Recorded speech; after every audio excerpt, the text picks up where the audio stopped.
Good morning to all of you, and I will take just 5 to 7 minutes.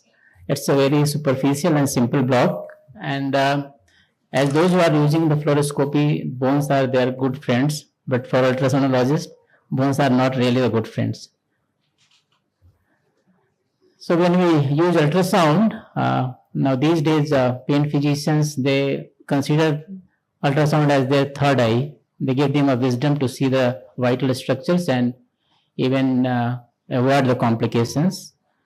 Also, it's a cost effective, no radiation, and real time imaging you can do, and you can deposit your medication exactly.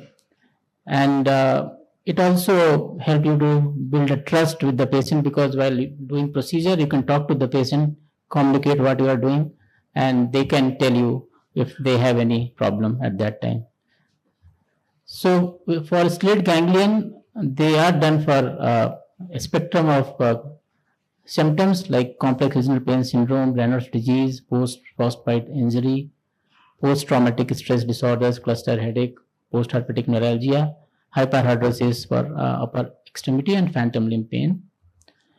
Now, this is just to show that randomized control trials, either comparing the ultrasound blocks with the fluoroscopy or the landmark, all have shown that it's effective.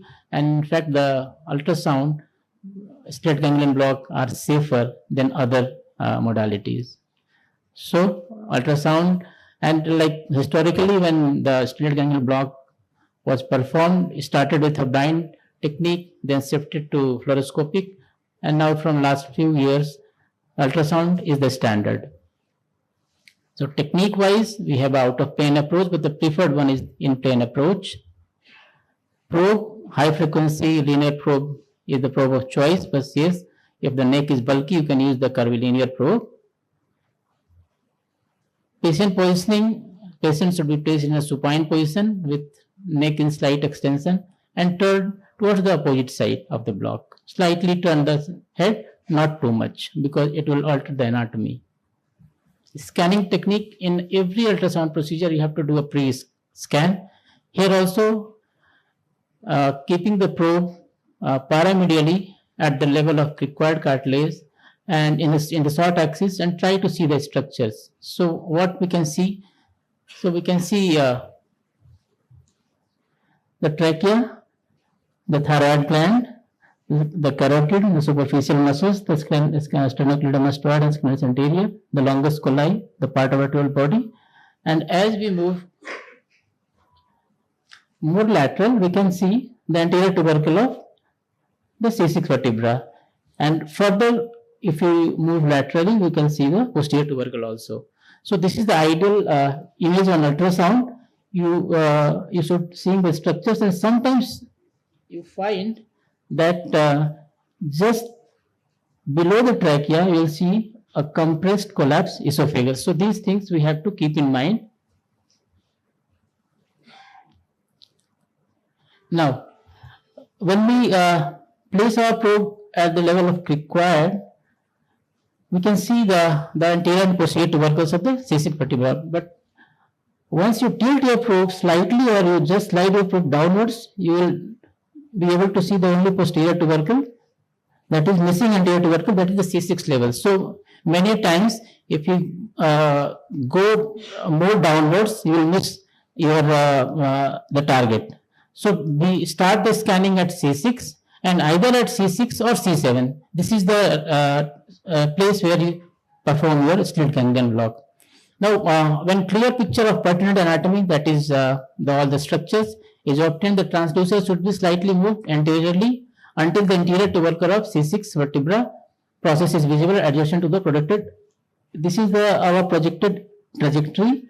So once after the scanning, you see the anterior tubercle, posterior tubercle. So slightly move your probe upwards, and your image like this should be this. So you can plan the trajectory of your needle.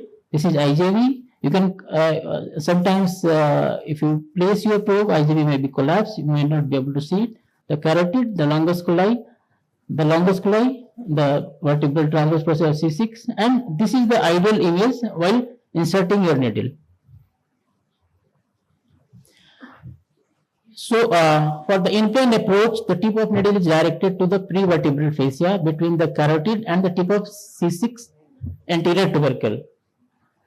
Anterior jugular, as I said, you can either it can be pressed with your ultrasound probe, or after inserting the needle, you can also manipulate your needle and pass on below the IJV.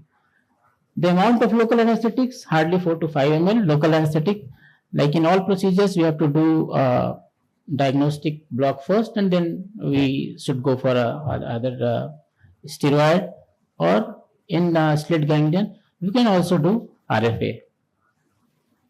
And we can see the real time, real time, what we are injecting and where it is depositing. So this is a representative image. So this is the needle. So this is the drug deposited. So this is the longus coeli, and it is the drug deposited below the carotid and below the carotid sheath, not in the carotid sheath. We have to keep in mind that if you if your needle is at this point, this drug will go, or local anesthetic go around the carotid. So what will happen? It will block the recurrent laryngeal, and patient may have hoarseness of voice. So this you have to avoid. The drug deposit, the drug should be deposited just above the longus coeli muscle, and amount is 4 to 5 ml. So the critical consideration, the sonographic topography can be altered with different head positions. So do not rotate the head too much. Don't scan too caudal, searching for the true slit ganglion.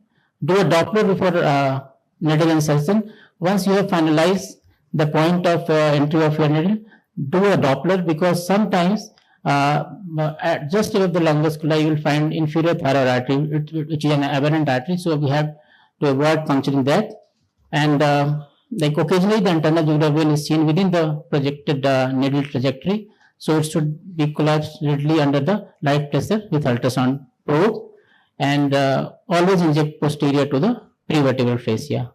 So just to conclude, position, supine position, neck slightly extended, head turns slightly towards opposite side, probe linear, choose a linear probe, start scanning at required level, identify the structures first before putting your needle, and insert the needle from lateral to medial, visualizing the needle and the structures in real time, and inject a small amount of local anesthetic. That is will suffice. Thank you.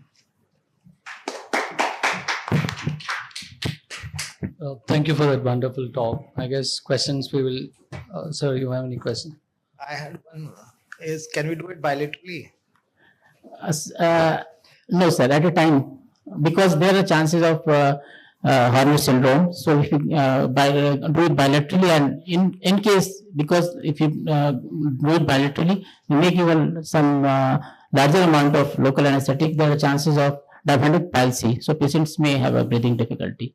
So better to go one side at a time.